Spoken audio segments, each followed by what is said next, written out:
Can we fix a catalytic converter? Well, before we answer that question, let's understand a little bit more about how they work, Callum. Well, a cat is a part of an exhaust that takes harmful pollutants, runs them through a brick like this with a high surface area to reduce or oxidize them into less harmful pollutants such as carbon dioxide, water vapor and nitrogen gases. So why do they fail?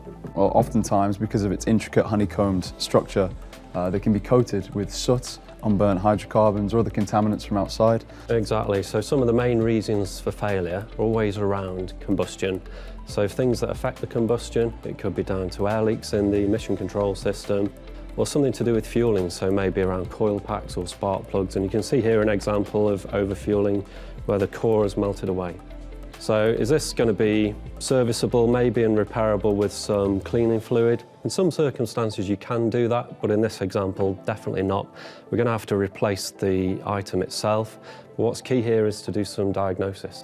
It's always important to make sure you do a complete diagnosis. If you attack the root of the issue, you won't have another issue with your cat. And it may not always be the cat's fault. It could be a perfectly functioning cat, so you don't want to go ahead and spend money on a new cat if well, you don't need one. So in answer to the question, can you replace a catalytic converter? Well, in some cases it may be repairable and cleanable, but sometimes it's definitely going to have to be replaced. But in either circumstance, be sure to do that diagnosis, and if you're stuck, what could you do? You could always call Klarius, where we have an industry-leading tech line for all your exhaust problems.